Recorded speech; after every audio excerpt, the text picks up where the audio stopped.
Wherever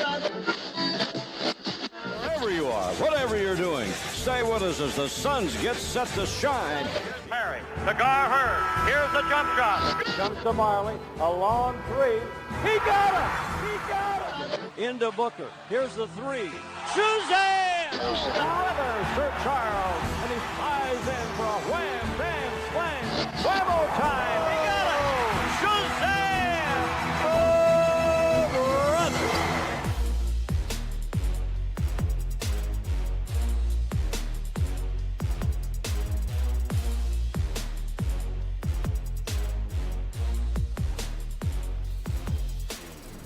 Welcome to 7 Seconds or Less. This is a podcast about the NBA with a Phoenix Suns focus. My name is Max McCauley, and I am joined as always by my co-host. His name is David Nash. David, how you doing, man? I'm doing good, Max. It's a long weekend here, so we're recording on a Monday for me, and it's been a tough little stretch again of Suns basketball, but I've enjoyed the 3 days off, and we'll enjoy watching them against the Lakers this afternoon. We'll see how that one goes. Yeah, hopefully better than, as you say, the stretch they've recently had, because it has been pretty depressing. And that's why it's about time for our monthly award show, David. We're not going to do it the same way, though, because, like you said, it's been depressing. It wouldn't be fun to do that. Yep. So instead, we're going to briefly bring up our nominations. We're gonna say who we give the awards to, but we're really going to use it more as a springboard to go into I don't know, how would you describe it, David? Like, high-level, questions about the team? Yeah, I think as we started to look back, as you said, it's only been a couple of episodes since our last monthly recap, so we wanted to do something a little bit different for the listeners, and I think from the awards that we normally do, there's probably, 4 or 5 good conversations for us to have based around those awards and that are kind of bigger picture stuff for the Suns. So I'm still looking forward to jumping in and discussing some of those hot topics, Max. Yeah, me too. And we also wanted to do it a little bit early before the end of the month because we want to do a trade deadline next pod, which is, that's fun stuff. I love the trade deadline. I do too. We'll touch on that later, but I am very excited for that, just from a general NBA sense, not even if the Suns do anything in particular. Yep, same. We'll probably break down both next week. And then we're going to get into the league-wide awards, kind of do a checkup on that, talk about what we had preseason, what's changed, who the front runners are. So that'll be fun. I like getting into stuff like that because that's kind of like what kind of matters about the NBA this year. Yeah, and it was interesting looking back on that preseason episode from us and how close we have been on some and how terribly off at least I was on a couple. I'm not sure how you're tracking with yours, but there were hits and misses. Hits and misses. Always going to be the way. So yeah, we'll touch on that at the end of the episode like we always do for those that like sticking around for that stuff. Perfect. But before we get into any of it, David, how about a little bit of a recap and some news that have just happened recently here? Yeah, I'll go over it very quickly. So we obviously had a number of losses since we last recorded. The home and home with Minnesota. Then the loss to Portland, then the big loss to Denver, which we saw the fallout from that one. And then, as I mentioned before, we're about to play the Lakers this afternoon. Probably by the time people are listening to this, that game will be done and dusted. So we'll see how we look after that one. But for now, our record is 11-40, Max. And we don't need to go over the rest of what we normally do in this section because I think everyone knows by now where that places us amongst the league. But given it's a January recap as well, worth mentioning we are 2-11 on the month, and as you said, a little bit early for our recap, so we've got games against the Lakers and the Spurs to go to maybe get that up to 4-11 at best. So that's pretty much it from results perspective, but there's been a little bit of news as well, Max, with 10-day signing of Emmanuel Terry, who I'm pretty much sure, I saw our friend Jeff Allen on Twitter mention that he's never heard of this guy, and he's probably the Suns person that is up with the G League the most. So I don't expect anyone to know too much about Emmanuel Terry, but he's a 6'9" center, basically, who was playing in the G League for a couple of teams this season, and it could mean that Quincy Acey's gone, although there is a way to keep both of them around because the Suns do still have a roster spot open as well. So that'll be interesting to see whether it means that it's a straight swap for Acey and we're saying goodbye to him, or whether both of them are going to stick around, Max. Yeah, and if you're interested in knowing what he looks like, the new guy, I would recommend David's always excellent thread. He went and broke down some tape on him, so you don't have to. I guess the guy's like an athlete, right, David? So I guess the idea here from the Suns, if they are replacing AC with him, is just to get more athletic in that position, I guess is the idea. I'm surprised because I kind of thought that.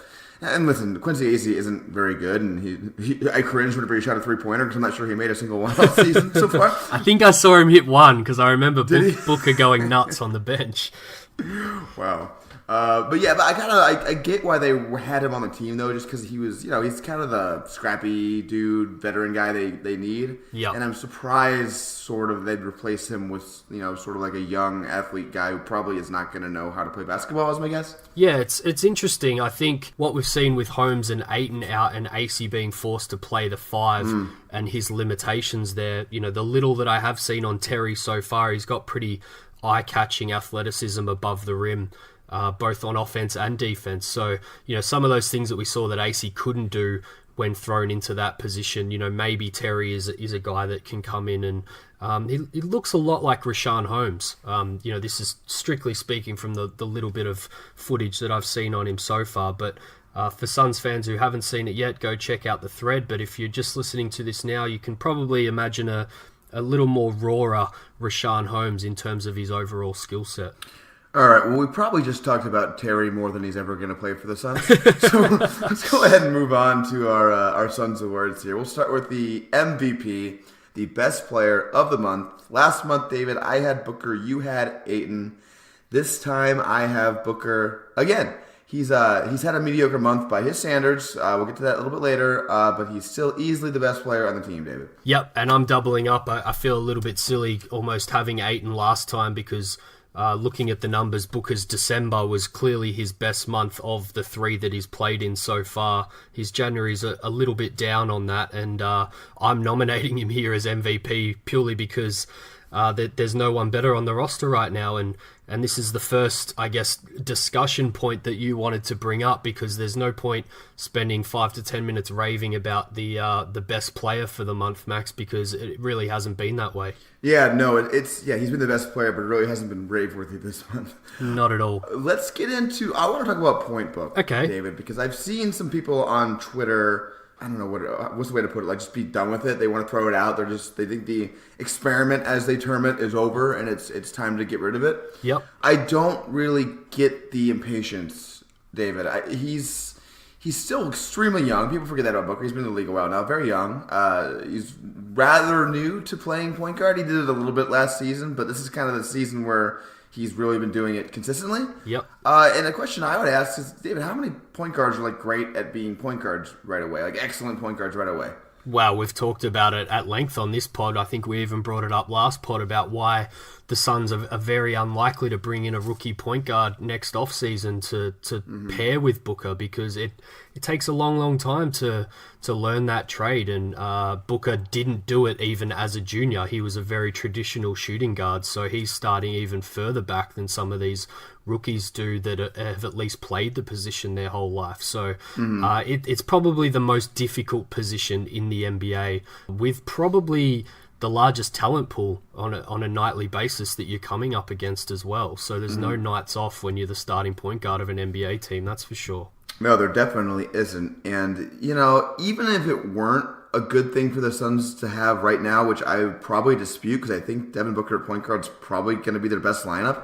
Yep. But even if that weren't the case, I wouldn't care because the Suns are bad and they're not making the playoffs this season, obviously. At this point, it's about developing the players, and I think that the best way to develop Devin Booker right now is to, develop his playmaking. I think most of us are, besides Chris Hansen, relatively confident that he can shoot long term.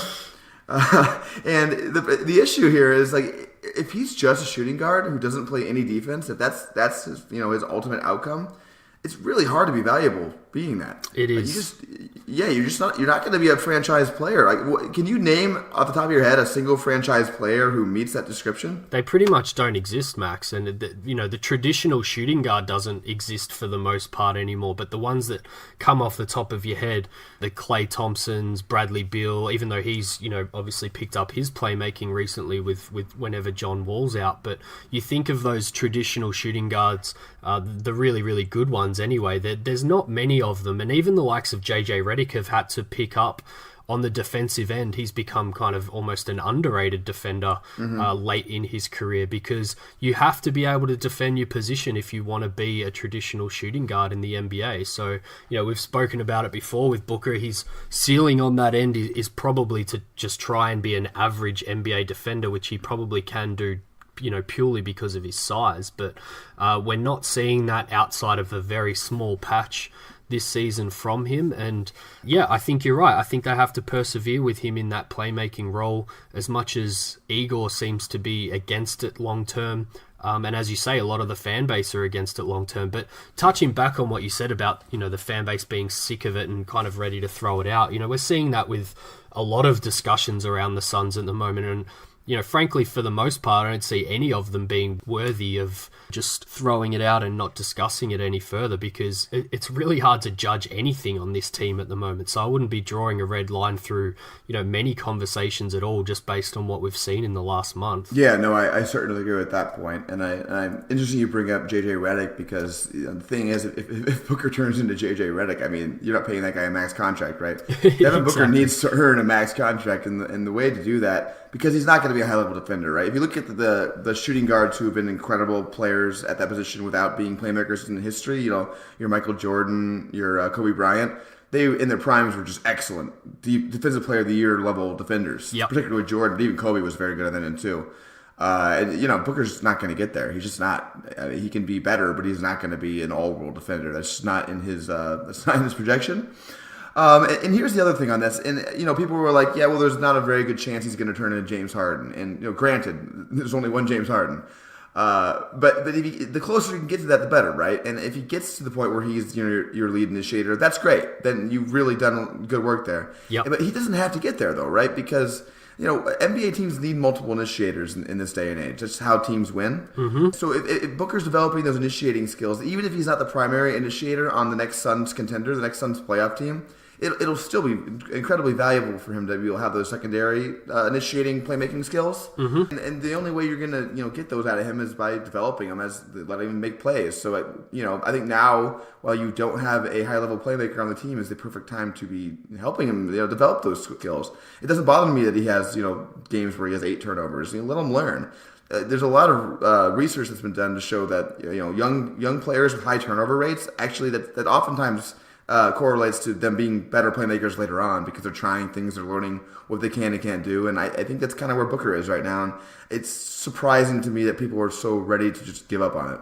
Yeah, and not to mention a lot of the teammates that he's sharing the floor with as well. A lot of the turnovers that we see, particularly late in games, is when he's trying to make the right pass, but the defense just collapses on him because they know that they don't need to be very worried about a Melton in crunch time, or even a TJ Warren. They sag off a little bit because they know they're going to have time to adjust on TJ, because he's not a danger to throw a skip pass after Booker releases to him. We saw that a little bit in some of the crunch time situations this month, which might come up a little later. But yeah, I think it's a great point by you. Looking at Booker's December, he was averaging around 7.5 assists. That's kind of dipped down to 5.5 for January, but he hasn't been all that healthy. I think we've only just seen Booker return to health maybe the last 4 or 5 games in January, so I'm not going to judge his numbers too badly, but he is getting to the line a hell of a lot more. And you speak of that James Harden mold, he's up to kind of 8 free throw attempts a game in January, up from about 6.2 in December and 4.4 in November. So that part of his game has definitely progressed from month to month. And that's the health thing for sure. Oh, totally a health thing. He's just more comfortable taking those hits and exploding past defenders as well. So that's definitely a health thing. And there's been a lot of attention and a lot of coverage around Booker in terms of what he worked on this offseason. And he's referenced himself James Harden and watching a lot of footage from a young James Harden that took on those Rockets teams. So I think the positive thing, take the general fan base thoughts out of it, Max. I think the franchise at least agrees with your opinion on this. And I wouldn't be surprised even if, Igor's being asked to start Melton and Mikal for the rest of the season, purely around that with Booker. You know, they clearly, let's throw out whatever their aim was at the start of the season. I think they very much know what kind of team they are now, and every decision that they've made recently, at least, it seems to be about the development of the team going forward. Now, you and I don't really agree with some of the things that they've done around that, because they're really hurting the team by not adding certain pieces around them, or even changing some of the lineups. But, you know, guys like Melton and McHale being in the starting lineup with Ayton and Booker, I think is very much an eye on the future, and very much an eye on the future of Devin Booker. Yep, I very much agree. That's a great point I actually hadn't really thought much about, and I'm glad you brought that up, because I totally agree with it.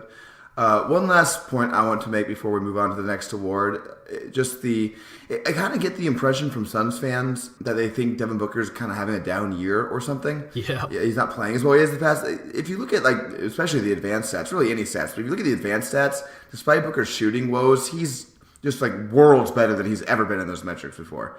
And I think the reason is both getting to the line thing, but really the playmaking. It's the fact that he's actually doing something besides scoring on offense. And, you know, that's just key to his value. And I think the advanced stats were reflecting that. Yep, and I think this is the first season, despite what we were all seeing watching Suns games the previous couple of seasons with Devin Booker, this is the first season that he's been statistically up in the group of the best shooting guards, at least on offense in the NBA. Despite how excited we were about his overall play in previous seasons, he didn't appear on those lists, whereas, you know, it's hard to argue against this year, and he's been injured for a lot of it as well. I'm just hoping, this is probably going to come up a lot on this pod, and from me in general sounding like a broken record, but I'm really just hoping we get some consistency with health and this lineup for the rest of the season, because that's really all they're going to be able to get out of the rest of the season is, you know, build a bit of chemistry among the young core, and, you know, go into the off season feeling positive, because, you know, if the off season ended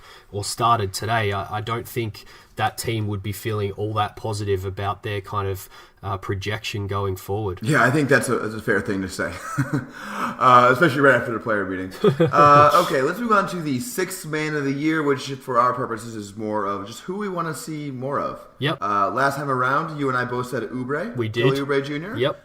Which we've gotten. Didn't really get our wish, but that's okay. This time, I'm saying, and I can't believe I'm saying this, David, Dragan Bender is what I'm saying.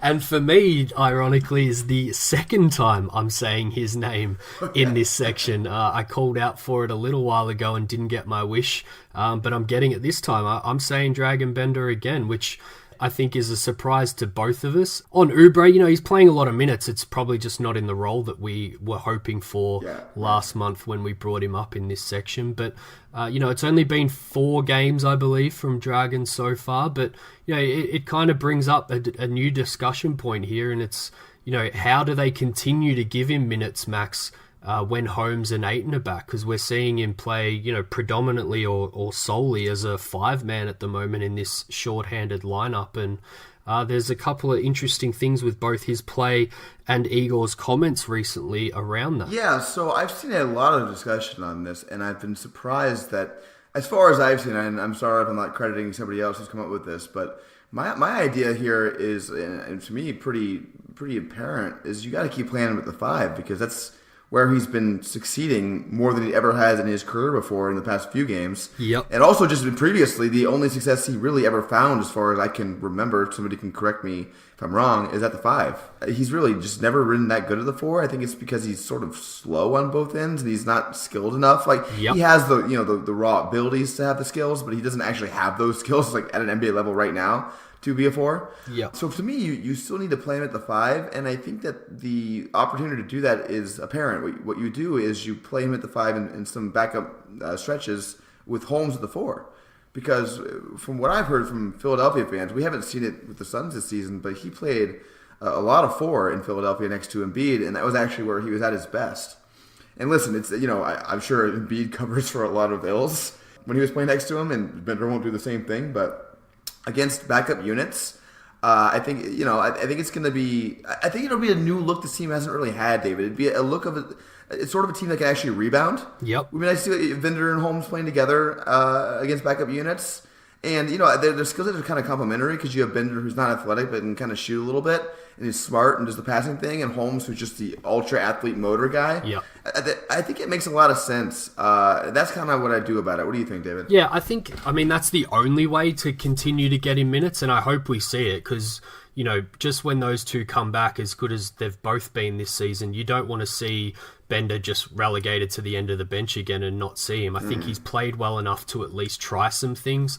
I think, as much as I almost don't agree with the comment, it's at least encouraging from Igor that he's mentioning that he's a 4 because, if he came out and mentioned he was a 5, particularly with how stringent we've seen Igor with some of his rotations, then it probably would mean Bender back to the bench because it's, you can only get so many minutes into Holmes and Ayton at, the 48 minutes at the center position. I think what you brought up with Holmes is definitely the way that you bring him on the court. And then you get into a discussion about, positionless basketball, essentially, like who's actually the 4 and who's actually the 5. I think Igor's comment was probably directed at Bender's defense. I think he's probably more comfortable guarding 4s. As honourable as he was against Towns and Nurkic, they kind of got the better of him, particularly late in games. He's just not big enough to stay with your traditional centers. So no doubt, but let me jump in just real quick on that point. I think that's a reason why it makes a lot of sense to play him as a backup 5 because the backup 5s around the league are not going to be as terrorizing as those two. Yeah, definitely. And at least with Holmes, you get a chance to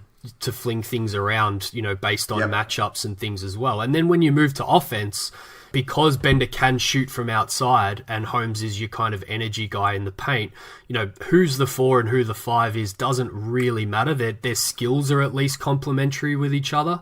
So I think that's the way forward. I think you definitely are going to see Bender at some 4 next to Holmes in the backup unit. Whether you call Holmes the 5 and Bender the 4 or vice versa, I don't think it really matters. I think it's definitely worth seeing the both of them together, and that only means good news for Bender and all of us who want to see a little bit more of him because, it's only 4 games, but 14 points, 7 rebounds, 1.5 assists, 1.5 steals per game, only 25% from 3, but he's letting it fly and the rust might kind of come off eventually. We've already seen in a previous season from him that he's a better shooter than what he's shown in the last 4 games. So, it's a far cry from what we saw in Summer League and preseason from Dragon Max. So I'm hoping we just don't continue to see DMPs when everyone's healthy again. I'm so glad that you touched on the positionless basketball point because I don't want to get on a huge tangent here, but I always preach this, and it's over and over. It's people tend to get too obsessed with what position each player is going to play.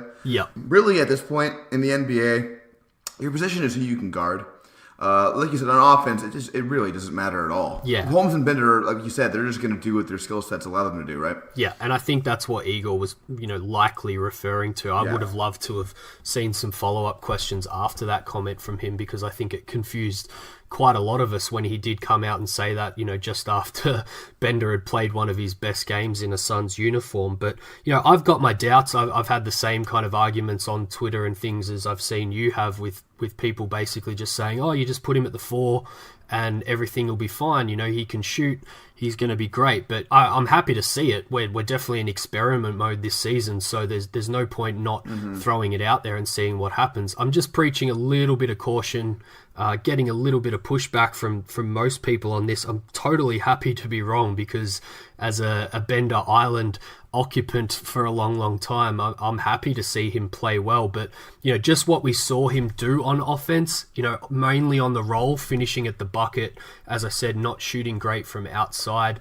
I just think it's the 5 role on offense that has kind of given him a little bit of confidence because it's really simplified what he's had to do. Whereas in the past, when he's the 4, operating on the perimeter on both ends of the floor, that's kind of where he gets, a little bit lost and doesn't quite know what to do. And he's just more useful at the 5. He stretches the floor. He brings the other team's big out. Exactly. His ball handling, which isn't great, is definitely a lot better when he's at the 5. Yep. Because the people guarding him can't, poke the ball away.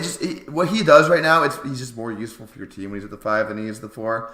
I hope Igor realizes that. I'm not going to lie. Those comments did scare me. Yep. But if what he's talking about is defense, I mean, I guess I get it because he's overpowered by some 5s. I still don't think it makes a lot of sense. I don't think he can stay with a lot of the four. I mean, it depends on the four, right? I mean, part of the thing is the Suns have been getting killed by guys like Julius Randle. Yep. When they play the four, because what the hell, we're trying to put Oubre or Josh Jackson, whoever on him. If Bender's going to be on that Bender will probably be better against guys like that than those guys would be. So that would make sense. But I don't know. Interesting. I think the overriding point here from you and I is that it's really just don't get too obsessed with positions.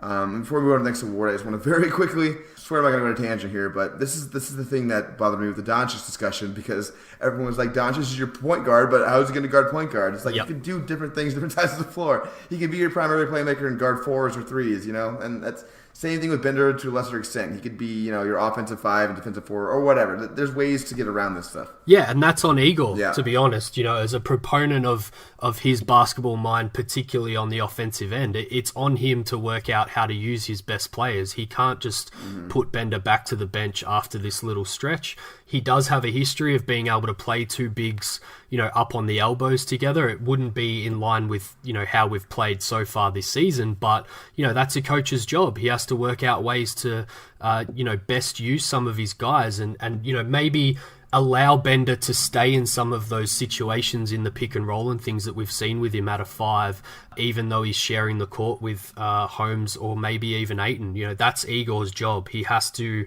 allow Dragon to still get some of those looks that we've seen. And maybe with some more NBA talent on the court around him, it will be even easier. I'm still just a little bit skeptical. I just want to see it first. But, I'm looking forward to watching it, which is why he's the nomination in this section. Yep. And just the very fact we're saying that is very cool. I'm very happy for him. Let's move on to the Rookie of the Year, which is really just the best moment from a rookie for us. Last time I had DeAndre Ayton. You had Igor in a very out-of-the-box, clever little move. I did. Yeah, that was very clever. I liked it. This time I have... It's been a tough month, David, but I'm going to go with Mikal Bridges. Yep. Really more just because of his general defensive play, but I'm going to just highlight from a few games ago. I honestly can't even remember what game it was, but he had this really nice poke-away steal has become his thing. Yep. And then a three-pointer on a fast break, sort of by himself, pulled up, made it. That's just kind of the dream from Mikal Bridges. Yep, it was the Portland game off the top of my head because I remember cutting the film for it, and a great segue into my nomination, which is Ali Okobo, because I remember that play in particular. Okobo was really pushing Damian Lillard, ball denying. He trapped him with Quincy Acey, and that's where in the freeze frame you saw Bridges' IQ kind of in motion. You saw him notice the trap. And then, even though he was 6 feet off his man, all of a sudden he gets his arm in there, deflects the ball, and then hits that knockdown three in transition, which was awesome to see because that's kind of, as you say, in a nutshell, what you hope from Mikal Bridges' whole career with the Suns, really, is that kind of 3-and-D archetype. So that was cool to see. That game, from me, is also my rookie moment. Ali Okobo. I nominated him. I think we both did after an OKC game earlier in the year. I think it was the Clippers, but yeah, we did. It was too. Yeah, the November recap. I think it probably was. That was probably the last good game we saw Ali play up until this Portland one, and I just wanted to highlight both him having a great game, but I think it also shows how far off he is. We see the flashes in games like that. I thought he was just absolutely awesome in that Portland game, just with how aggressive he was. And just really kind of trusted himself out there. But as I said, it was probably the Clippers game was the last time we really saw that from Ali. And, that's what you're going to get with rookies, unfortunately, particularly when you're playing this many of them, Max. It should be no surprise why we're so inconsistent and so bad, essentially, is because these guys show their flashes of talent, but it's very few and far between, unfortunately, maybe outside of DeAndre Ayton, who has been inconsistent himself, but is a pretty consistent player in terms of the things that he's bringing for the Suns night in and night out. Yeah, well, what I will argue, and this is going to be sort of our big question for this part of it, is I think that the only consistent thing we're getting from a rookie is Mikal Bridges' defense. Okay, yep. So Bleacher Report ranked all the players in the NBA. Yep. Right, and the Suns had 3 players in the top 100, which I think is a farcical thing, how bad they are. But anyway, we'll get beyond that. They had TJ at 99, which I'm going to leave alone for now, and they had DeAndre Ayton at 76. Okay, David, I've been on record as saying that I've been happy with DeAndre Ayton this season. I think he has shown that some of the concerns about him should no longer be concerns. I think he's going to be a good player in the NBA for sure. I feel pretty confident about that. Yep. I don't think he's the 76th best player in the NBA, David. In fact, I think that Mikal Bridges is, if you're just judging purely by the impact on winning, a better player than DeAndre Ayton is right now. How do you respond to that? I do not disagree. I didn't see that ranking, so I can't really judge. But if I definitely agree with what you're saying. If it's purely a top 100 list based on the first 45, 50 games of this year and no projection going forward or anything like that, which I suspect that's what it was, Max. It was, I think, yeah. Yeah, so I think that's probably a little far-fetched. I think, I'd throw Melton in there as far as what you said up the top in terms of rookies being consistent with what they're bringing. Mm-hmm. We're seeing a little bit of inconsistency from both Mikal and Melton on the offensive end because that's where their limitations are right now. But, it's no surprise. I'm probably not shocking any Suns fan listening with these stats, but, those two are top two among rookies in deflections at 2.8 and 2.6 per game, and top two in steals among rookies at 1.5 and 1.4. So throwing back to the first discussion point we had around building around Booker as your kind of primary initiator, the Suns, I think, have found two guys here who are perfect at the 1 and 3 around Booker, at least from a defensive standpoint when we talk about how limited Booker's going to be going forward. And It's just going to be about how they can round out their offensive game and become more playable on that end. But that probably highlights why a guy like Bridges isn't on that top 100 list, because he's not doing much offensively right now, and generally that's what the wider NBA community, particularly with these lists, pay attention to, Max. Well, they don't pay attention to bad teams. I think if Mikal Bridges would have stayed in the 76ers, that trade never would have happened. He would be getting buzz as not rookie of the year because Luka's so ridiculous and DeAndre's stats are so good, but he would be getting buzz for the seal the draft sort of thing, I guess. I think he'd be if he was on a winning team right now where you had good creators on offense that got him with constant wide open threes. And he was his defense was more impactful just because not more impactful, but more noticeable because of these moments it was in. I think he would be getting so much buzz for what he is. Unfortunately, a 3-and-D role player who's not hitting his threes, honestly, that's unfair. He's hitting his threes at an okay rate, right? He's 35%, whatever he is. Yeah, he's average for a rookie, but we expect more from him for sure. He's just because he's such he's such a skilled, talented shooter that he should be shooting 40% every single year. Right? That's how I view him. Yeah. So it's disappointing when he doesn't, but. Yeah, Mikal, if he was on the Sixers or the Celtics or whatever, would be viewed a lot differently than he's being viewed on this team. And I think he probably is one of the 100 best players in the NBA. Just literally, if you look at the advanced, he's his defense is already one of the best perimeter wings in the league. He needs to get stronger so he can be a little better of a one-on-one defender. Yes, for sure. When you're talking about team defenders, he's already there, which is amazing as a rookie. Yep, I think, his lowlights this month were maybe that Toronto game where he let Siakam kind of blow past him for that buzzer beater win, and also the Rose mid-range, which was, not his fault at all, but, when you're the guy left on an island against a guy like Derrick Rose who was absolutely rolling that game, there's not a lot you can do even with all his length. But as far as consistent team defense, he's clearly the best player on the Suns from that perspective. He's just, as you say, got to get a little bit bigger for some of those one-on-one ISO possessions. But back to your original point, I think I do really agree with you, but I agree with you from a point of trying to highlight to people listening and Suns fans in general just the impact that Mikal does have, even though he does struggle on offense sometimes with his defense, rather than it be a shot at a guy like DeAndre Ayton. Because I think if you look at some of the advanced stats, particularly just among the rookie class, Bridges is in the top 5 for kind of overall impact and kind of win shares for teams, which on this really bad team and as a guy who's pretty much only contributing for his defense right now is pretty phenomenal. But Ayton's not too far behind him on a lot of those lists as well. So I would just say that I agree with you that he's having more of an overall impact than DeAndre Ayton right now, but certainly not just a shot at Ayton. It's more and I think this is what you were trying to do with the discussion point, was really make Suns fans aware of the impact that a guy like Mikal Bridges can have, even though you get to the end of the game and his box score doesn't look overly impressive. Yeah, that's really the key here. And also, he's not really taking anything off the table. I mean, he can disappear on offense sometimes, but the thing about Ayton is, his good games are better than Mikal's good games, obviously. Yeah. It's just he's just more talented, he has more potential, all that stuff. But Mikal doesn't really take a lot off the table.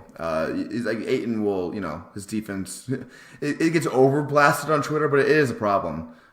His rim protection, he allows a very high percentage of the rim, and that's taking a lot off the table. It is, and probably the reason that you and I both appreciate Bridges is, talking about a couple of the other Suns wings that we'll probably get into in a little bit is they're the ones that do take a lot off the table when things are really bad, whereas I really appreciate the consistency of Mikal as a rookie. Obviously, he's a 3-year college player, so he's been there, done that, won a couple of championships, and not to overly repeat myself here, but he's that perfect, not too high, not too low player, and just a winner. And I think he'll get more attention league-wide, as you say, when hopefully he's on a good team, and he'll definitely... He's the kind of guy that once we're in the playoffs again, he's going to be my favorite player. I'm telling you that right now. Yeah. He's going to be my favorite player of the team. And he's going to have plays at the end of games that are the opposite of what we've seen this month with the Toronto and Minnesota game. Like, he's going to do things that actually win you basketball games at the end and hopefully crunch playoff games too, and that's why they made the move for him, and I'm confident. I just hope they can get their shit together, because as we've spoken about recently with both Booker and Ayton as well, the front office is definitely in a position where they need to start making some moves so they don't ruin these young guys and ruin their confidence, because Mikal's definitely seems like a guy who has played it pretty straight his entire rookie season so far, but you don't want to run the risk of denting his confidence too much and really ruining him. Yeah, they're probably going to trade the deadline for Terry Rozier or something. All right, let's move on. This is going to be kind of ironic and funny, but disappointing player of the month. Last month we both had Mikal Bridges. We did. This month I have Devin Booker. Yep. As I stated earlier, he isn't himself right now, despite the fact he's the best player. He's also giving off some bad vibes lately, so that's why he's disappointing. Yep, and I have TJ Warren, which, very similar to your Booker, we both had Booker as the MVP, so you nominating him here does seem a little odd, like me nominating TJ Warren, but they both just haven't been quite themselves this month, and we, with these awards, not a lot to choose from sometimes, and frankly, we just expect better from both of those guys. So TJ's January's only 15.5 points per game, and not really contributing much else.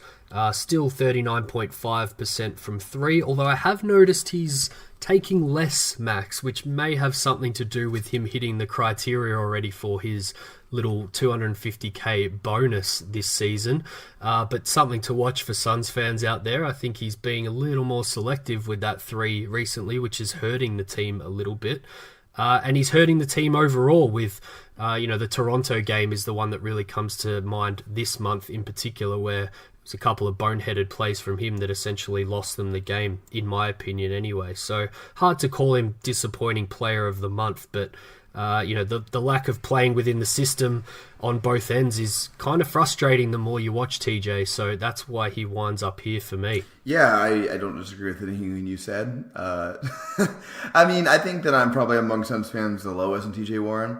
I appreciate the improvement that he's made this season, particularly as a shooter. Yeah. Even if I haven't noticed that, but you might be right that he's starting to pull off the trigger on the 3-pointer, which is that'd be very TJ Warren of him to be doing that. It certainly would. And which is all I need to say about how I feel about him, I guess.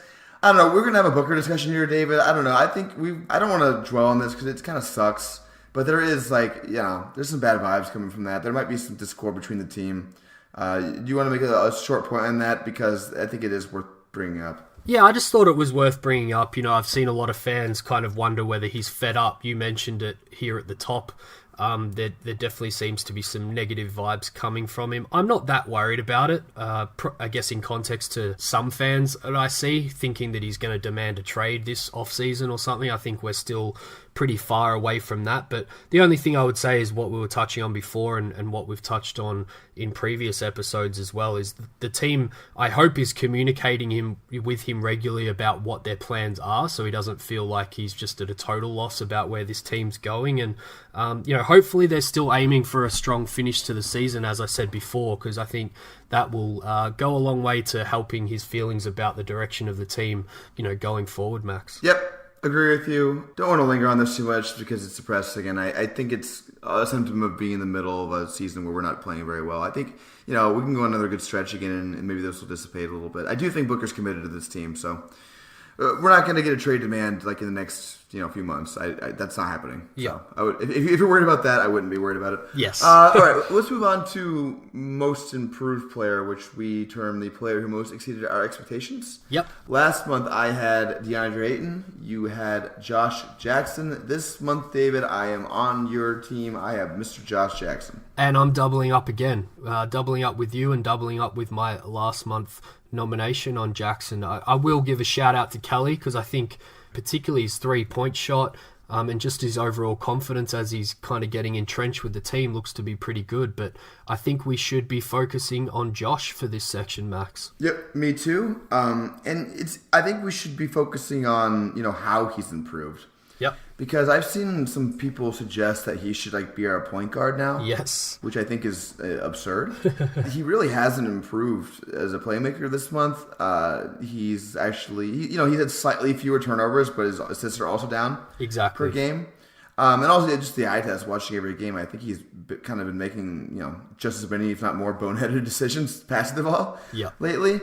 But really what he's been doing is it's really been about his driving. His not really shot selection, I'd call it drive selection, I guess. It's a lot better. Yep. His true shooting percentage is up to 53%, which is slightly below the average. A far cry from where he was before. He was at 41, 48, and 45 the past few months. Yep. And that's still despite him having a poor 3-point percentage and pretty, okay free throw percentage, slightly improved, but not great this month. And I think the key to that, David, is that he's picking his spots on drives more. And while he still sometimes has finishing issues around the rim, it's much better now. Yeah, I think picking his spots is the perfect way to say what Josh has done better this month. You touched on his true shooting percentages kind of on the rise. I would touch on his finishing at the rim. League average for the month of January was about 58.3. Josh is kind of right there at 56.3. And whilst that is just below league average, if you compare it to December, he was 43.1 and November 48.1. So he has definitely improved, as you said, at finishing at the rim. And I think that's the best way to sum him up. Yeah. This recent improvement from Josh hasn't been that he looks amazing. I think it's that he now looks like a playable average NBA player that's not hurting the team drastically more than he's helping it. So again, we always touch on in this section, it's kind of based on expectations more than anything, and has he exceeded them? And I would say for the month of January, he definitely has, because he is improving. I think what you said on the assist turnover stuff is spot on. I think December it's 2.5 assists to 2.2 turnovers, so just in the positive. Last month in December was 2.6 and 2.6, so basically cancelled each other out. And November was 1.7 and 1.5. So the assists are, up around that 2.5 as they were last month, but the turnovers are pretty much right where they are as well. So yeah, good point by you. Definitely wouldn't be throwing him into the point guard role or anything like that. Although I would give the small window of hope with him of if we did commit to point Book again, then maybe you could see him in a backcourt with Booker as the secondary playmaker rather than the primary one as like the starting point guard or something. I'm all for it, man. I actually think that they played pretty well in those lineups. I don't have any stats to back that up, but just based on what I've seen this season, that's been kind of one of their better lineups, right? Yeah, and it's been a frustrating thing for me is, and probably frustrating for Josh. He still is thrown around quite a lot as anytime there's an injury, he's the guy in there. Sometimes it's at point guard, sometimes it's at shooting guard, sometimes it's at small forward, and then more recently he's basically been the starting power forward on this shorthanded team. So, we saw that diary entry from Josh, kind of frustrated about his role. He's really that guy that just gets thrown all over the place. Again, not to sound like a broken record, hopefully we can get a bit of consistency with this team for the end of the season and he can kind of settle into a role. But, one positive of all these injuries is we've finally seen Josh and Booker together, which I would like to see a little bit more of. Yeah, so would I. And I want to make one more point on him is that one of the things with him pre-draft was he was supposed to be extremely athletic, right? Yep. And that was going to be a thing that was going to be great for the Suns. They need athletes. Everybody in the NBA needs athletes. But I think that last season his athleticism appeared to be disappointing. But I think in this recent stretch, it's kind of rebounded a little bit, at least in my estimation. And I think the reason for that is the picking the spots thing. Yeah. Like, I don't care how athletic you are. If you're just driving into idiotic situations where you're just driving in, with a great defender on you, driving right into a rim protector, like, I don't care who you are. You can be Russell Westbrook. You're not going to look good doing that. Exactly. But when he's actually picking these spots, like, his ball handling and speed and all that stuff for his size starts to stick out a little bit more, doesn't it? He starts to look more like the athletic freak that we were hoping we were getting when we drafted him. Yeah, and Eddie Johnson touches on it a lot in the broadcast of like when he gets stronger, and you can even notice it from month to month as he's getting stronger and more confident. He's finishing a little bit better around the rim, but he's not going to get those calls that maybe he expects to get. You probably hear him yelling on the broadcast more than anybody in the Suns lineup for foul calls on those drives, and he's just not going to get those, so he can't go barreling in all the time, as you mentioned. But I think he's playing a little bit smarter. Definitely still some progression to go, but you throw that in with all the kind of effort stuff that he does, and all the effort indicators for January were certainly there. Like, he was getting 1.2 second chance points a game, 2.5 fast break points, and 6.8 points in the paint. So, they're all up from month to month, and you throw that effort in with playing a little bit smarter, and then you kind of might have something with Josh. Yeah, the effort thing is bearing itself in the stats. His DRPM now, which I trust for players like Kim, is only slightly negative, which is great for him. And his blocks are way up this month, and I think blocks are a nice indicator for Josh. They're showing kind of how active he is just in general. Yeah. And so when his blocks are up, I'm happy, and his blocks are way up this month, so that's great to see. David, do you want to go ahead and go to Did You Know, or do you have anything else to point out? Let's throw a few questions just to wrap each section up, and then I'll go straight into Did You Know, Max. So sure. It's my turn for 7 seconds, all this at the end of the episode, but I'm going to go with some bonus material here for you. So MVP first, just really short answers from you here, Max. Can Booker still be the best player on a playoff team eventually? Yes. I think if he gets the playmaking up, which is why I'm so big on Point Book, he can do it, yeah. Yep. And Dragon Bendo, if this little form continues, would you look to bring him back even though they already declined his option for next season, Max? Yeah, absolutely. In fact, it'd be quite a boon if they could get him for less than a $6 million option price tag, wouldn't it? That is very true, very true. Rookie of the Year, we kind of touched on this a couple of episodes back. I'm not expecting you to move Doncic from number 1, but how would you kind of redraft the first few spots of the 18 draft class based on what we've seen so far? That's funny you mentioned that. It really wouldn't be that much different, to be honest with you, for what I had. Not from the actual drafts, but I still would go Doncic. Jaren Jackson ahead of Ayton still, although he's closed the gap, as I mentioned. I don't think it's a tier thing anymore. Yep. And then I'd still go Trey 4. I think Trey has, as bad as he's been on defense this season, his passing has been pretty impressive.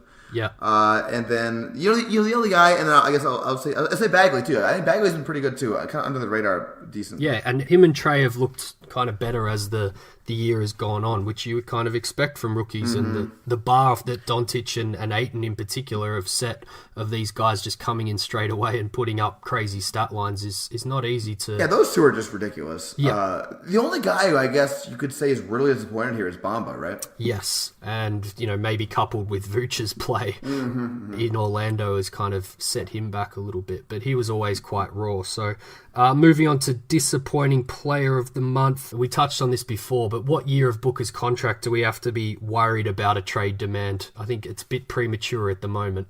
I don't think he'd do it until not next season, the season after that, maybe. Okay. You can't demand a contract in the first year of your big extension. Exactly. I mean, maybe he can. Hell, I mean, players are going earlier and earlier all the time in this stuff, but that would be something, wouldn't it? It would. I'd probably even go a season later than you, but yeah, I think I agree. Not something we have to worry about just yet. No. There's enough to worry about for the Suns, so let yourself off, Suns fans. You don't have to worry about that just yet. And Jackson and TJ, both kind of been mentioned quite a lot in these awards recently over November, December, and January. But who are you more confident is going to be on the team going forward out of those two? That's a really interesting question. Oh man, that's fascinating, David. Those two are both just so interesting in sort of in different ways. Yeah. I don't really think they're going to move TJ just because I think they're probably going to value him more than anybody else does. Yeah. But again, we made this point multiple times. It's just impossible to value TJ around the league.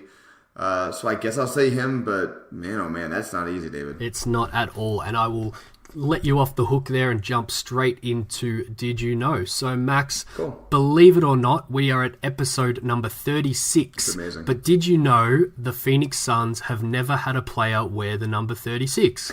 In fact, 36 is the lowest number that has never been filled in the purple and orange. Phoenix have used every number from 00 all the way through to 35 in their 50-odd years, but never a 36, 37, 38, or 39, and then no 48 or 49, and then anything between 56 and 97.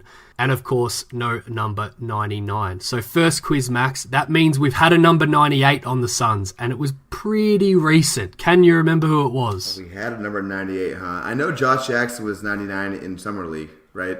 He was, which may come up a little later, but there Oh. was a 98 a little before his time. I cannot remember. Who was it? It was Hamed Haddadi, a Sun during the 12-13 season where he averaged 4.1 points, 5.1 rebounds, and 1.2 blocks.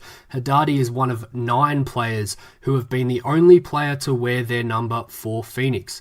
Dan Marley was one of those, as we mentioned last week, who will hold on to that number 9 after being put into the Suns' Ring of Honor.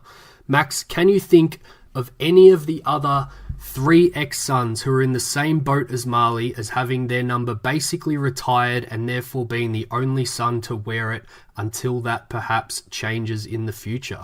So hold on, clarify this for me. They were the only one who have worn it when they wore it, and then so you're saying they may never wear it again? Exactly. They were the first person to pick it when they put it on for the Suns, and then they've since gone into the Ring of Honor, and therefore likely that no one wears this number again. There's 3 of them. Man, I imagine they're probably some of the older ones, right? Because people wouldn't have had the numbers yet. Yeah. Yes. That's fun. So, I don't know. I'll try Westfall. No. No, well, there you go. Hawkins? Hawkins is one. We'll stop there. Hey, That's it. Yeah, that's good enough. Yeah, let's end on a good note. So there's number 5, Dick Van Arsdale, the original Sun, as he was known, wore the number 5 with New York first before ending his career in Phoenix from 68 to 77. There's number 6, Walter Davis, who was known as Greyhound or Sweet D, who wore 6 from 77 to 88 with the Suns. I would argue the most underrated player in Phoenix Suns history. Just doesn't get talked about enough. And, you know, that's kind of bears out with you not mentioning him with your answer there, Max. But he kept the same number when moving on to Denver and Portland after Phoenix as well. And then, as you mentioned, number 42, Connie Hawkins, or Hawk as he was known, came from the ABA where he wore 42. He kept it with the Suns from 69 to 74, and then also held on to it with the Lakers and Hawks at the end of his career. But then there are some lesser names like Haddadi, Max, who chose more obscure numbers, and that's why they still hold on to the record, not that they are in the Ring of Honor or anything like that. So there was 00, Tony Delk, who signed as a free agent and wore 00 over 2 seasons in the desert between 2000 and 2002. He chose it as a tribute to his brother, who wore the number before he did. Number 28, Andrew Lang, was traded as a future draft pick from the Bucks to the Suns and drafted in 88 with the 28th overall pick, hence the number 28 that he wore for 4 seasons until 92, Max. 46 was Bo Outlaw. Bo had 2 stints with Phoenix, first traded in the Magic deal that eventually landed Amari Stoudemire of all people. He wore 45 the first time, but then when he signed again as a free agent in 2004, Stephen Hunter already had 45, so he went up 1 to number 46. And Scott Williams, number 47. Williams had a long career in the NBA before signing with Phoenix in 2002. He wore 42 mostly previously, but couldn't because of Hawkins, as we mentioned. So things are a little unclear after that of why he chose his number. But his other number, 55, had been worn by Daniel Santiago for Phoenix, which might explain why he didn't go with that one, and somehow wound up with 47. If any listeners know why he actually chose 47, please feel free to let us know. Haddadi's 98 actually was the international calling code back to his home in Iran when he was in the US. So that was his little tribute to his country. Now, Max, I don't want to let you off too easy this week. So speaking of numbers and looking at our current roster, one more big test for you. How many current Phoenix players started their career in a different number to what they are wearing now? And you mentioned one previously earlier in the segment. How many changed their numbers in their career, huh? Yep. Trying to think about this. I guess it'd be more the veterans. I mentioned one earlier in this segment. Yes. I don't know. Who'd I mention, David? So the overall answer is 7. That's a lot. And I'll run through them for you. So Kelly Oubre wore number 12 in Washington, but that was, of course, taken by TJ Warren, so he chose number 3. Speaking of number 3, you might remember Bender chose it when he was drafted, but quickly sold it to Jared Dudley when he re-signed with Phoenix, and he went with number 35 instead. Juwan Evans and Jamal Crawford both started their careers in number 1, but because Booker has that, they went with 0 and 11 respectively in Phoenix. Of course, 11 has been Crawford's most prominent number 2. Ryan Anderson was unlucky too, with his original number 20 taken by Josh and his usual number 33 retired by the Suns, so he went with 15. But speaking of Josh, you mentioned him earlier. His number 20 wasn't his original either. He switched to 20 but became apparent that Knight wasn't going to vacate his college number 11. Max, I was going to test you on this, but you already said it. Do you remember what number he wore in Summer League? 99, David. It was, and I wish he kept it because it would have been awesome in my opinion for one, but also because it would have taken us full circle and he would have been the 10th unique number on the Suns. But the last current player is Rashawn Holmes, who wore 22 in Philly, but was unlucky that Ayton chose it before he arrived, so he went with 21 instead. Just going to throw this one out there, Max. We know Ayton chose 22 eventually because he couldn't take Nash's 13 that he wore at Arizona, but he wore 0 in high school, which was occupied by Marquise Chris when he was drafted. So don't rule out the big fella changing to number 0 this offseason, Max, and I'm sure the Suns would be fine with it because they'd get a bunch of new jersey sales as well. So that's it, Max, and on to our usual Around the Association segment now. If I were DeAndre Ayton's agent, I would force him to change to number 50. This is a great big man number. You know? It is. It definitely is. Like number 13, number 0, number 22. These are not big man numbers, man. What's going on here? Okay, yes. Let's go on to our Around the League segment. As I mentioned earlier, we're going to get into the actual league-wide awards. Do a little check-up here. Yep. Measure where we were preseason versus where we are now. So I'll start with the MVP. David, preseason I had Giannis 1, Davis 2, LeBron James 3. You had LeBron 1, Giannis 2, James Harden 3. David, I think your number 3 is probably the guy who's going to win it. I was just about to say, if I could reverse my rankings, I'd be looking in a pretty good spot right now. It's definitely Harden's award to lose, although we definitely need to give a shout out to your first pick, Giannis, because he's averaging 26 and 12, almost 6 assists, 1.4 steals, 1.5 blocks. And I noticed, even though it's not a perfect science, is far and away above on Basketball Reference MVP tracker at 39.1% chance of winning the MVP. They've only got Harden at 20%, Max. And I think... What do you think? That's probably a record-based thing? I think it is, yeah. Giannis is 35 and 12, whereas Harden is 28 and 20. But I noticed you on Twitter say very recently that, you know, the little 17-game stretch from Harden has pretty much wrapped up the MVP, and I don't disagree with that at all. I think that there's still a chance Giannis comes from behind if, say Houston just totally falls off or something. Yeah. Or, with Chris Paul coming back, it limits James Harden, although tonight James Harden's 37, 11, and 6, which is Chris Paul's first game back, so not yet. But yeah, I very much agree with what I said before, which is probably good that I agree with myself. that 17-game stretch is among the most insane, impressive, amazing things I've seen in my entire life as a basketball fan. Yep. I don't want to get too far into the whole debate between people who don't like watching him play or whatever. Mm-hmm. I don't care if you like watching him play or not. You have to acknowledge how ridiculous it is what he was able to do with that G League roster he had around him. Exactly. The fact that he made it a nightly routine thing to approach 50 points, and it was like a disappointment if he was below 40. When Devin Booker has 40 points, we're all like in awe and amazed.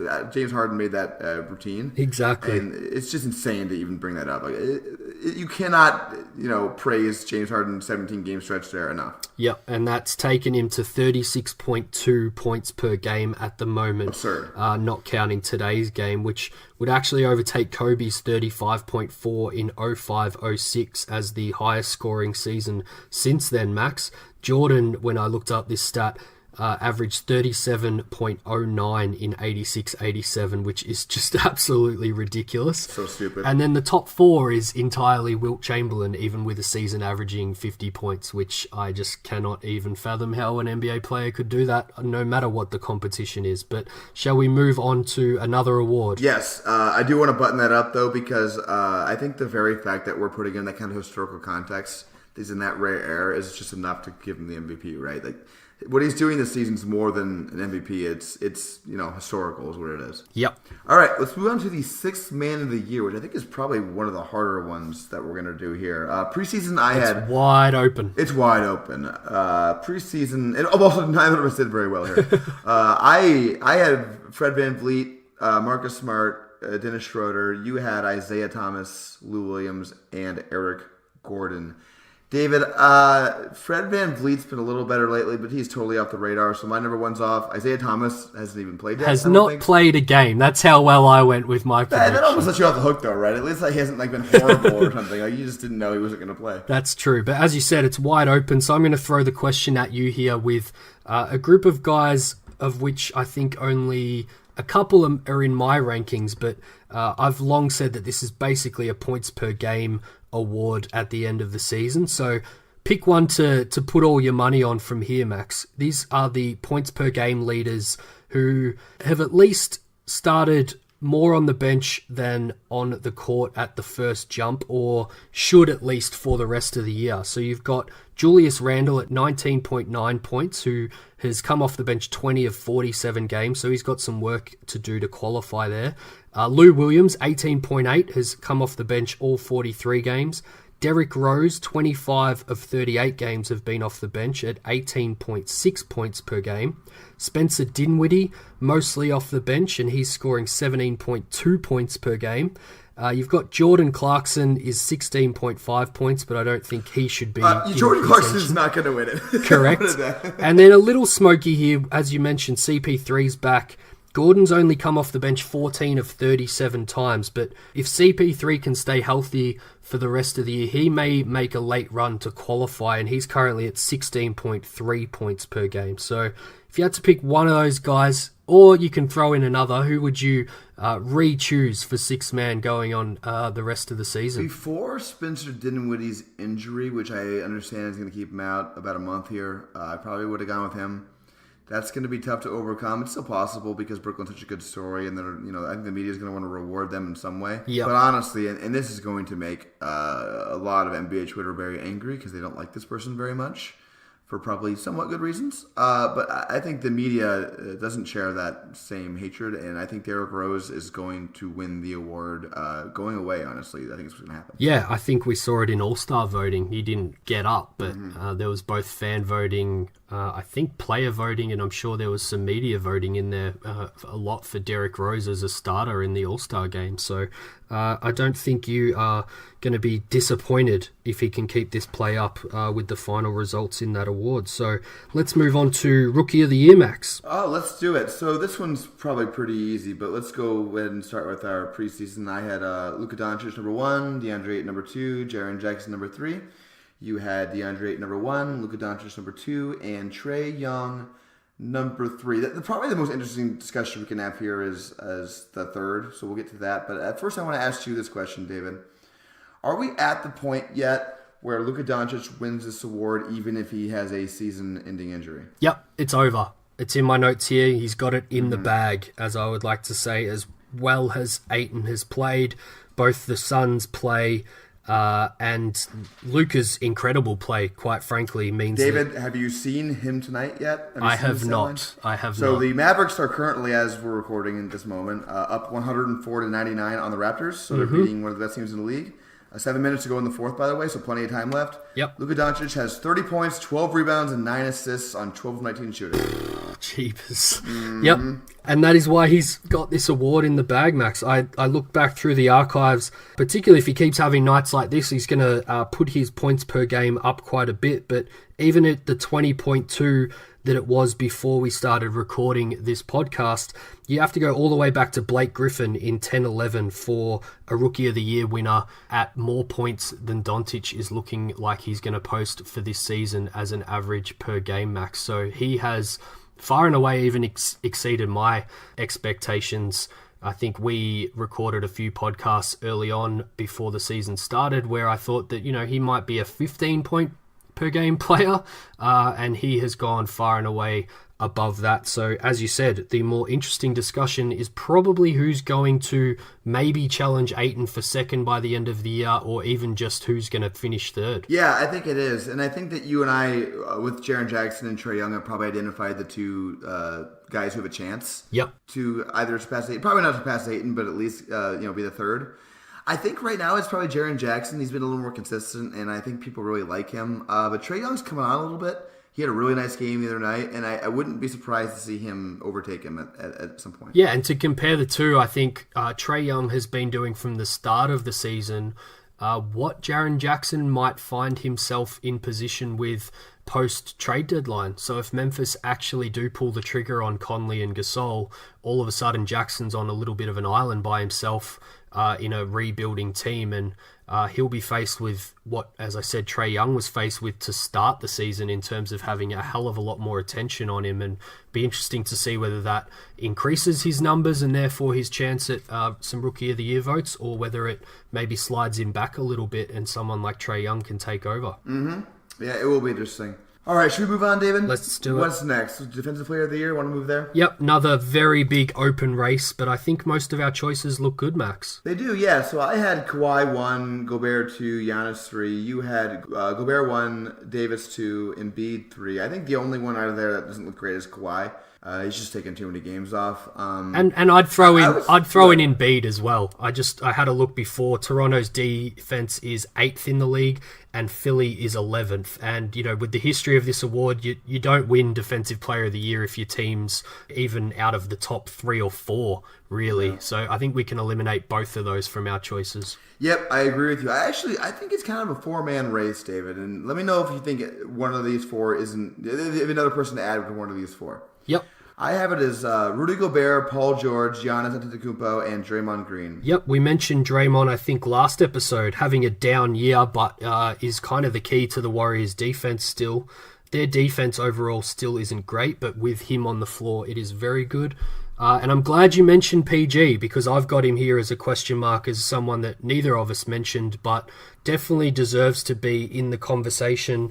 I think OKC had the 4th best defense before tonight started. So, if you're looking at the top 5 defenses, it's Milwaukee, Indiana, Utah, OKC, and Boston. So I think you've picked most of the likely guys there. My only other note on this one is, and it kind of on the back of the MVP discussion, Max, does Giannis get a lot of sympathy votes for this award because people feel bad for Harden essentially taking the MVP off him?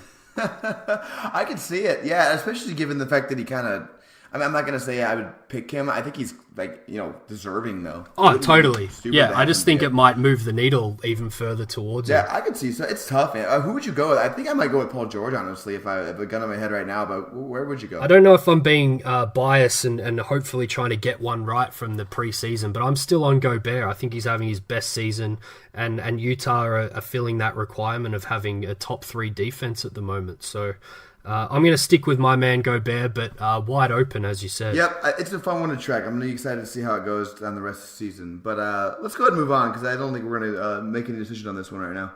Most improved player, which is always kind of a controversial one, because no one knows what the hell it means. Yep. But preseason, I had Jamal Murray, John Collins, and Brandon Ingram as my top 3. Mm-hmm. You had Karis LeVert, Turner/Sabonis, and Donovan Mitchell. David, I feel bad for you because you were killing it until LeVert got hurt. I'm still feeling robbed on this one. We can just about scrub Mitchell and Ingram as our third choices each. Murray has been pretty good for your top pick, but probably hasn't improved enough to be in on this. But I think your second pick, John Collins, is looking really good. Obviously, Levert is also out because of injury, but I'm going to say that I would have won this very easily if he didn't get himself injured early on in the season. But with Oladipo going down as well, I think my second choice is probably my best bet too, with one of Turner or Sabonis, maybe picking up some late season stats with Depot out. So my new top three here is actually Vooch, John Collins, and D'Angelo Russell. I think if I was given a chance to give a completely new three, that would be my three. That's funny because you didn't name my, in my opinion, the obvious number one. Who have you got? So I generally subscribe to the idea that you don't make second-year players eligible for this award just because they often improve, because usually they're terrible as rookies. Yep. But generally that's because they improve, from being borderline, out of the NBA level players, because a lot of rookies are, especially guards. Mm-hmm.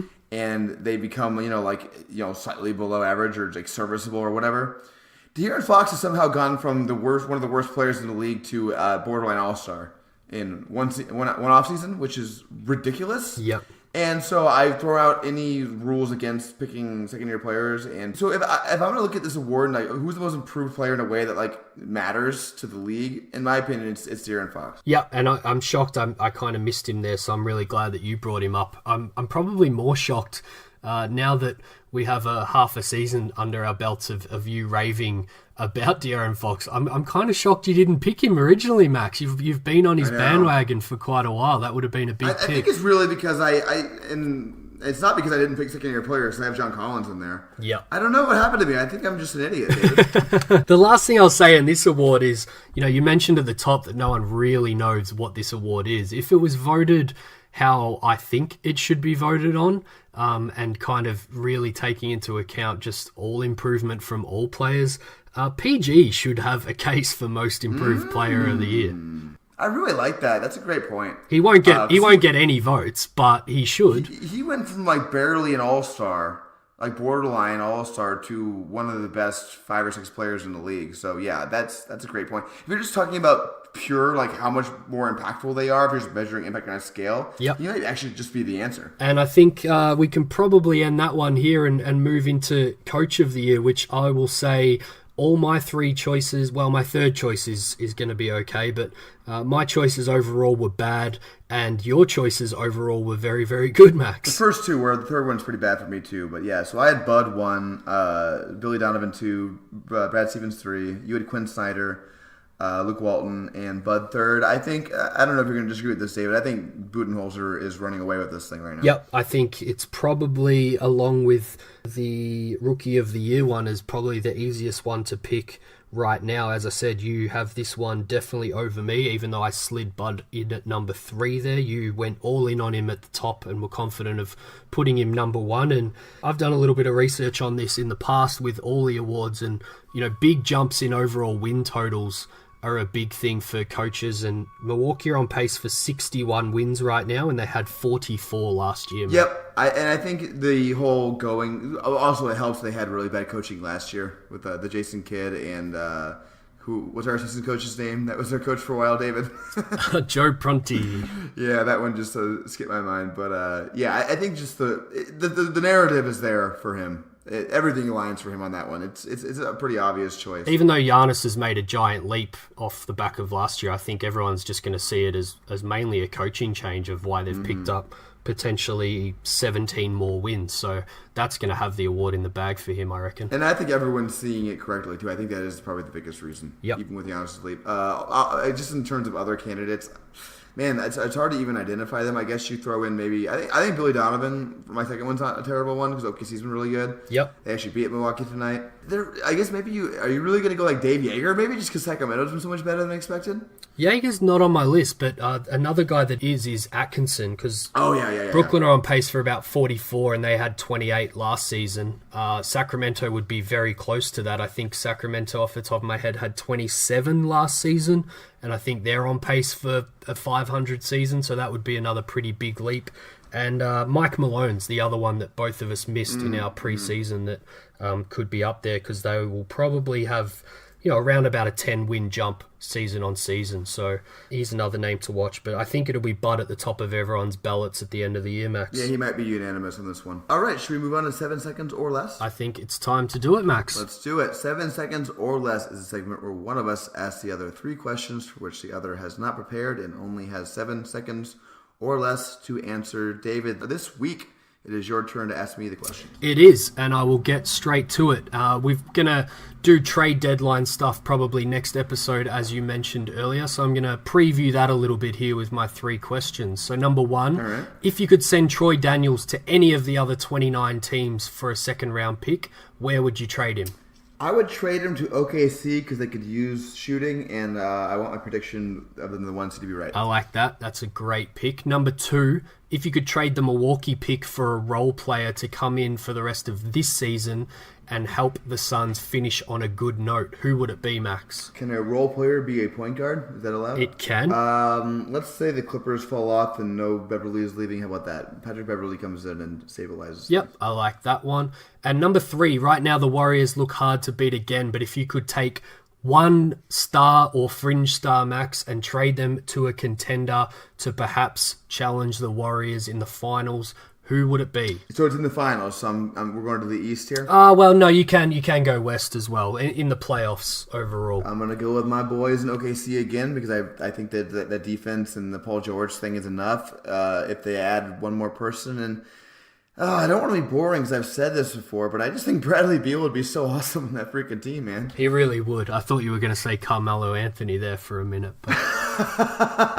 yeah, I think we may have seen that. It didn't work as well as someone hoped. Yeah, Beal, I think, we've touched on it before, but it's a great pick. Beal on that team would be awesome. So that is it. Very quick, 7 seconds or less, as we always try to do, and that's the end of the episode. David, before we sign off here, are there any reviews to shout out? There are a couple, actually. We had one in Australia and one in the US. Our good friend Jared Renko was nice enough to review us in the USA. And Justin KCC, shout out to you for reviewing us on the Australian iTunes, Justin. If you're on Twitter, let me know which person you are so I can thank you personally, and we'll continually read you out on the episodes if you throw us a 5-star and a review. Yeah, please do it. It really does make us feel good, and it helps the podcast, and we appreciate it. And please also rate, and please subscribe. That also helps us.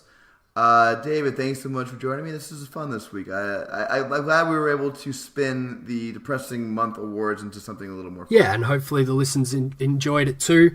Coming up to trade deadline, one of my favourite parts of the year. I'll be waking up ridiculously early in Australia to watch the last few hours of that. Maybe the Suns will make a move, but we'll preview it on the next episode.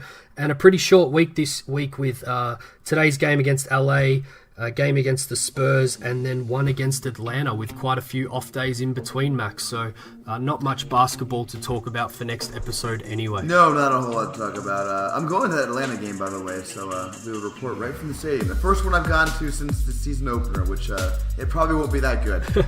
Well, we'll be able to touch on hopefully a little bit of that one on our next episode. Yeah, I hope so. All right, thanks, guys. Appreciate it.